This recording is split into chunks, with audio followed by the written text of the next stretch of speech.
more than any other company now, the best talent in Hollywood is fleeing from Disney, because no matter at what level you are, whether you're a Bob Chapek or whether you're at a lower level, when you leave Disney, you are forced to sign an NDA that doesn't allow you to speak about your experience at Disney. This has been told to me by many people who've reached out after Alan Ing put out his Wish review, in which he was extremely disappointed. And now we've been, flooded with emails from people at all levels, both current and former employees of Disney, that have had enough. And one of the things that was mentioned was that a strategy of the company is to force you to sign an NDA so that you are unable to defend yourself. Well, what Bob Chapek should do is break the NDA. And if enough people do it, good luck, Disney. The news that we've been getting is probably not shocking to listeners here. It's everything you've suspected. What I did find shocking is it's even worse than we thought.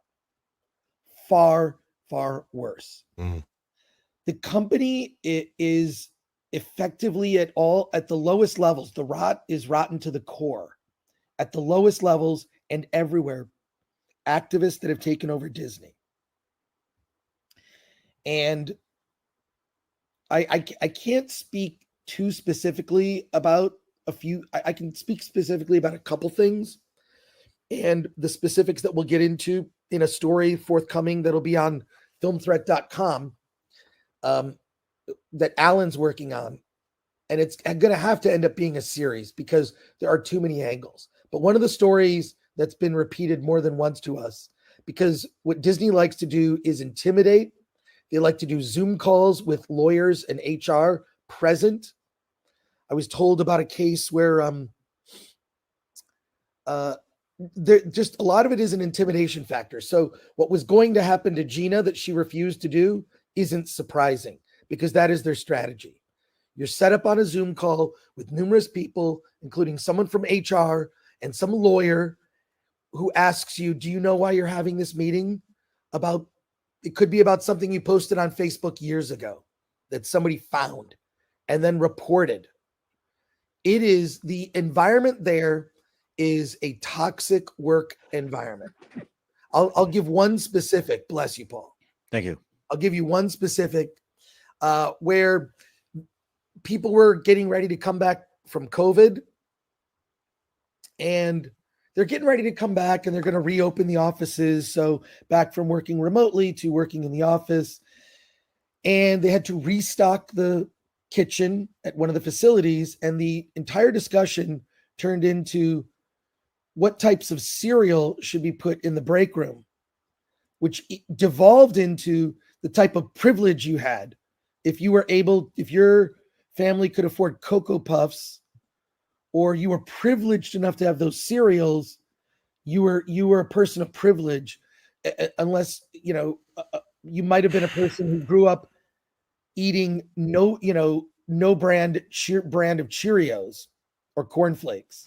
Can I stop just for a second? When did privilege become a replacement for hardworking? Because everything is racist now. Yeah, I know. It was kind of everything is racist. So this company, the whole reimagine the future at Disney, Mm-hmm. it's all about persecuting certain types of people and driving them from the company. That was the name of the HR program. Right. So Which is Paul, on the website.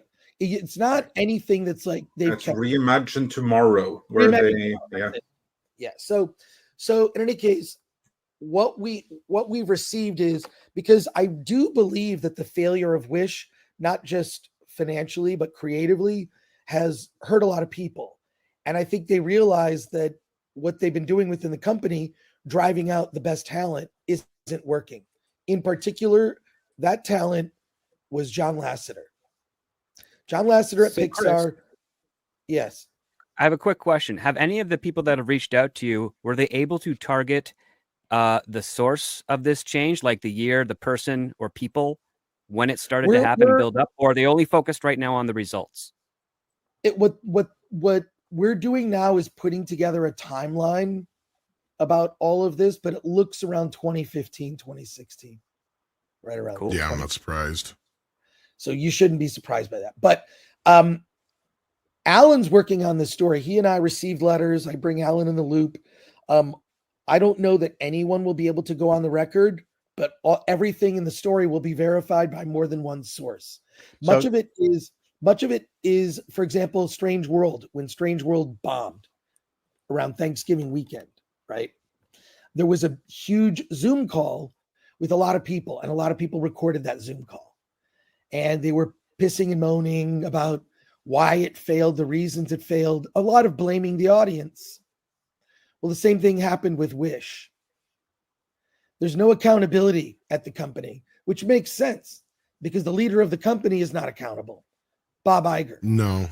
Bob Iger is never the one whose fault it is. And he threw Nia DaCosta, who I believe Nia DaCosta is actually a talented filmmaker who was micromanaged. And like any Disney, any talent that's hired by Disney, Marvel, Lucasfilm, cast aside so that people in post can just remake the movie that she tried to make. There's a slightly over 2-hour version of the movie that my understanding is it's much better. It tested better than the one that they ended with, which tested worse after they made changes. I can confirm that. Yeah, Nia DaCosta was just treated poorly. If you look at what Bob Iger said, he basically said, well, we didn't have, because of COVID, we didn't have, our executives, on set to be able to supervise. This was his excuse for why the Marvels was bad. F that guy. Not enough oversight. Yeah. Not enough oversight. Yeah. Yes, that's what you need more management. I believe if Nia Can I DaCosta, just point out one thing there, which to me is like a stunning level of hypocrisy and flip-flop at the same time. This is the same guy who has been going on and on about restoring creativity. And of all the things that he has attacked Bob Chapek for, the one specific, like the real big thing, was his installing of DMED. And what was that about? Well, that was about executives overseeing the creatives. And now he's complaining that there were no executives overseeing the creatives. That whole interview was a clusterfuck, Andre. Valiant was breaking it down last night, and he brought it up perfectly. If you listen to Bob, everything that was successful, he had something to do with it. It was I did this, I did that. But if it was anything that was bad, it was always the collective we or they. Yeah, it was always somebody else's fault. Everything bad was always somebody else's fault. Nothing was ever his fault, even the quantity over quality part. It's like, Bob, you're the dumb shit who started this whole thing with the Disney Plus thing. It's your fucking fault. But he wouldn't take any blame for that, of course. And yeah, you're right. So, Chris, this goes from the top down. There's the rot there because they can't take responsibility. They can't look in the mirror and go, me. Maybe I'm the fucking problem. Well, that's called being a Hollywood producer, Tom. Right. Yeah. Well, I know that, but yeah. I mean, the thing is, it's not a foreign behavior in the industry, especially for someone like Bob Iger, who, as soon as he got in there and he learned those rules, he's been sticking to those rules ever since. Yeah, it's I don't want to tip my hand too much because but I do want to point something out. Here's what is also interesting. So there probably at this point, I think more than 10 sources that have come forward, like I say, current and former employees, but all within the animation realm. But it's worth noting, why are these sources reaching out to a YouTube channel? They could just as well go to Variety, The Hollywood Reporter, IndieWire, Deadline. There are all these other trade publications that any of these people could have reached out to a trade publication. Can I tell you why? Because those sources, those media outlets are also compromised. Yeah, they would just bury the story. That's why. They wouldn't just bury it. If they wrote it, they would reveal the sources directly to the parties that are inquiring. Correct. Exactly. So because, Chris, one thing that stood out to me is that I heard you said that the trades had reached out to you and they wanted documentation of exactly who the sources were. Right. Well, obviously, so they could give it straight back to Disney. Right. Some other media outlets who saw the story reached out to me and said, well, do you have proof? Can you get us, this is what they asked for. Can you get us a pay stub as proof of the person's employment or an employee ID card? And to quote Elon Musk, I said, go fuck yourself. So yeah, that's not happening. And we are going to have to be very protective of the people involved, but everything will be verified. And you can dismiss this story when it comes out. It's going to be a series of stories. We're not sure what to call it, and we might just call it the Disney Files, and we'll just the Disney Files, and we'll name it part 1, part 2, whatever, because it's a developing story. So, but it's unbelievable to me, and I can't say, just some very big people have reached out to us, along with some people who are at lower levels. But the bottom line is, to put a pin in it here, the bottom line is the rot is within the entire company. Disney has been taken over by activists who are pushing an agenda. This shouldn't surprise you because there's already proof of this, but it is worse than all of us ever thought, because the treatment of employees that don't bow to this new religion, this activist religion, you will suffer a fate. You're basically waiting to get fired. You're waiting to, at some point you're going to get fired, and then the current activists that are at the company just bring in other friends who are activists. And so you go from, like, say, one example was given. There was a certain role at the company in which there were like 25 different people at this level, at this position, and it was just like a sort of middle management position. And the activists basically outnumbered. Only 3 of the people out of the 25 were non-activist nature. So in any case, so I have a question. I'm not entirely certain you can answer this. A non-disclosure, people have to put cash on the barrel to be able to enforce it. You can't just get someone to sign a non-disclosure and then tell them to piss off. It's not enforceable unless it's a cash accompanies it. That being said, is Disney, with all its tentacles deep in Hollywood, you probably won't get a job anyplace else. Even if everybody else in Hollywood hates Disney, your career is going to be affected if you speak out. This is what everyone has told us, that it's a culture of fear.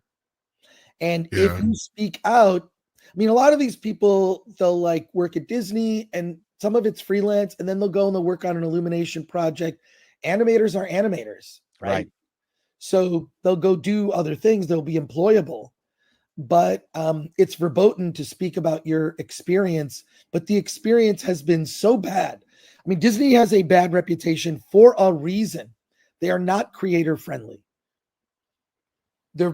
It's the most corporate environment in all of Hollywood, and the middle management bloat apparently is also blamed for why the budgets of these movies cost so much. Not just not just the Marvels, but Wish and all these movies. Why does an animated movie like Strange World cost $200 million, or an animated movie like Wish? Why does that cost $200 million? I'm convinced the executive producers and the producers are paying themselves a hell of a lot of money. I think that's got to be one of the big glut points. It's like their own actors. Environmental protection review within the film. Environmental impact study. Alan and I are collecting all the letters, but it is now, the floodgates are open. And I think what's happened is that the people in the industry have reached a breaking point. They're fed up. And they're speaking out to, I guess, just an outlet that they feel they trust. I think some of them have noted that they've, followed my work since the 80s and 90s when I was doing the magazine. So they know who I am. And that YouTube video, Alan's YouTube video review of Wish, that was shared everywhere amongst animators. and it has Mhm. broken the veil of silence. But we, under no circumstances, will we betray the trust of the people who No, of have course not. who've reached out to us. So we're, you know, I know I'm speaking in vagaries, but when you read Alan's article, here's what's going to happen. A lot of YouTubers are going to read the article on Film Thread and can do their own videos and make their own speculation, which is great. That's fine. That's what happens on YouTube. Find an article that's interesting and you can read it and you can you can give your take on it. And it's, you know, I hope we have something before the holidays, but this is a massive story that can't be told in one article. It can't be told in one article, but it is the decline of the Disney company into irrelevancy in terms of the culture and potentially bankruptcy. And it's their own doing with no signs of changing, no signs. And if, although I did hear there was a conversation with Marvel and Bob Iger saying, you got to drop the social justice stuff. You just have to drop it. Interesting. Now, But how does that get interpreted? Right. Yeah. So- Look, he can say that all he wants. This is what I was told. Well, I can't wait to hear the report or read the report because, as I think I told you before, Chris, like way back, because I was on the Star Wars Theory, Drunk 3PO, all that stream with when we were doing the charity thing when the word came out that Gina Carano was let go. Remember? Well, And somebody not re-signed technically, right? basically, yeah, but they put it out in the public like that on purpose during that stream, so it would kill the momentum of that stream. It was timed perfectly, and we could tell it was somebody did it on purpose. Either way, point being, after that, a couple people reached out. I can't specifically tell you what part of Disney, just like you can't tell you what part of Disney they worked in, but let's just say that they were part of a company that was there long before Disney bought them, and they were saying a lot of the same kind of shit, and they were afraid to speak out because they said they can't even speak out about Gina Carano because if they do, they will lose their jobs. Yep. They will be blacklisted and everything, like you were just saying. Well, this is what I say. Whether you speak out to an outlet like us, I think it's time for people in the industry to speak about this. It's important. This is what I've said to the animators. I said, there will not be an industry left to save if you don't speak out. And if a lot of people speak out at once, their voices will Power be in numbers, yeah. Power in numbers. Are they going to fire everyone that speaks out if they do it all on the same day? If they do it all at the same time? A reckoning is coming, and it's like the frog in the frying pan. This has been simmering for a long time, and now people in the industry are fed up with activists ruining the mainstream and entertainment industry. They are done, because there are good people that work at Disney. There are good people that are there. But all the old memory people are gone. Either they've left because they're old and they're rich, and the rest have been forced out. They really don't have a corporate memory of the good old days. Yeah, now, what Paul's saying is they've basically excised everything and anything that was Disney. Yeah, right. it's all the veterans that knew what they were doing. They are gone. Now, and you can't draw on that kind of mentorship anymore. So then you basically got, the way it was put to me, the inmates are running the asylum. That's what I was told. This clip was taken from Midnight's Edge in the Morning, which streams live every Monday, Wednesday and Friday at 9 AM Pacific Time on the Midnight's Edge main channel. There you can send in your live questions and comments before clips and full stream replays are uploaded to Midnight's Edge live archives. We are also on Twitter, Rumble, Odyssey and Facebook, so smash that like, help share, subscribe and join us.